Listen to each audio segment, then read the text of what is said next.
اس کا نام تو سنا ہوگا آپ نے، مگرمچھ کروکوڈائل. ایک بہت ہی انفارمیٹیو ویڈیو ہے. یہ جب کچھ کھاتی ہے مگرمچھ تو پھر اس کے دانتوں میں کچھ پھنستا ہے. اب امیجن کیجیے کہ ہم جب کچھ کھاتے ہیں تو ہمارے دانتوں میں کچھ پھنستا ہے تو کیسا فیل ہوتا ہے. تو اسی طرح جب یہ بھی کچھ کھاتی ہے، کھانا کوئی شکار کرتی ہے، شکار کرنے کے بعد اس کے دانتوں میں کچھ پھنس جاتا ہے.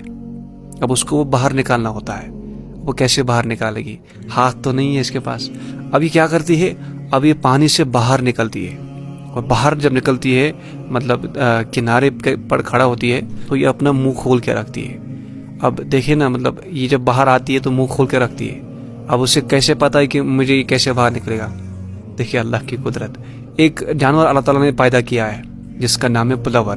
یہ پنچھی جو ہے اس کو بنایا گیا اسی لیے کہ آتا ہے اور یہ اس مگرمچھ جو منہ کھول کے رکھتی ہے یہ اس کے منہ میں جاتی ہے، اور اس کے دانتوں کے اندر منہ میں اندر جو کچھ پھنسا ہوا ہوتا ہے، یہ جیسے ہم خلال کرتے ہیں نا کھانا کھانے کے بعد، اسی طرح خلال کی کام یہ اس کو کرتی ہے یہ پنچھی، اور اس کے دانتوں سے یہ سب کچھ باہر نکال دیتی ہے. سبحان اللہ. اور اس مگرمچھ کو آسان مطلب راحت ملتی ہے. اب یہاں آپ اللہ تعالیٰ کی قدرت دیکھیے. اس اللہ تعالیٰ نے اس مگرمچھ کے اندر کتنا یہ فہم ڈالا. کون ہے وہ جس نے اس مگرمچھ کے اندر یہ ذہن ڈالا کہ آپ اپنی منہ بند مت رکھنا. اور جنرلی اگر اس مگرمچھ کا منہ کھلا ہوگا، کوئی اپنا ہاتھ ڈال سکتا ہے اس کے اندر؟ پاسبل کوئی ڈالے گا تو ایک دم کھا لے گی وہاں سے اس کو. تو اس کو کیسے پتہ ہے کہ یہ جانور بنایا گیا ہے میرے لیے؟ اس کو یہ ذہن دینے والا کون ہے؟ اس کو یہ اتنا ادراک، اتنا یہ سوچ دینے والا کون ہے؟ وہی اللہ ہے. اور یہ دیکھیں نا، مطلب اس پنچھی کا اللہ تعالیٰ نے کس طرح رزق کا انتظام کیا اس کو. اس مگرمچھ کو بھی آسانی مل گئی، اس کے منہ سے بھی یہ سب کچھ باہر نکلا، اور اس پنچھی کے لیے بھی رزق کا بندوبست ہو گیا. اس کو رزق ہی ہوتا ہے اس کے دانتوں کے اندر. اس کو اللہ تعالیٰ نے رکھا ہی یہ رزق اسی کے پاس. تو کیا قدرت ہے اس اللہ کی. اور اس مگرمچھ کی بھی مطلب یہاں دیکھیں نا کہ یہ منہ بند نہیں کرتی ہے، کہ اس کے دانتوں کی صفائی کر رہی ہوتی ہے.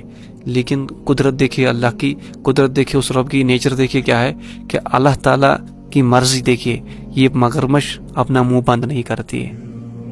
سبحان اللہ. تو یہ دیکھیے جب اللہ تعالیٰ یہاں آپ سوچ لیجیے کہ جس اللہ نے اس مگرمچھ کے اندر اتنا فہم ڈالا، اس پنچھی اس جانور کے اندر اتنا ذہن ڈالا کہ وہ جائے وہاں رزق اپنا حاصل کرے. کوئی اور نہیں جاتا ہے، کوا نہیں جاتا ہے، کبوتر نہیں جاتا ہے، صرف یہی جاتا ہے، یہ پنچھی جاتی ہے، کوئی دوسرا جانور نہیں جاتا ہے. سبحان اللہ. تو یہ اللہ کی قدرت ہے. یہاں آپ کو یہ ماننا پڑے گا کہ کوئی تو ہے جو نظام ہستی چلا رہا ہے، وہی خدا ہے، وہی خدا ہے. تو میرے بھائی، جس اللہ تعالیٰ نے ان جانوروں کو، بے زبانوں کو اتنا مطلب فہم ڈالا، اللہ تعالیٰ قرآن میں فرماتا ہے لَقَدْ خَلَقْنَا الْإِنسَانَ فِي أَحْسَنِ تَقْوِيمٍ. میں نے سب سے بہترین مخلوق جو ہے نا انسان بنائی. تو اس انسان کو کیسے بول سکتا ہے وہ اللہ؟ اس انسان کو رزق دینا کیسے بول جائے گا؟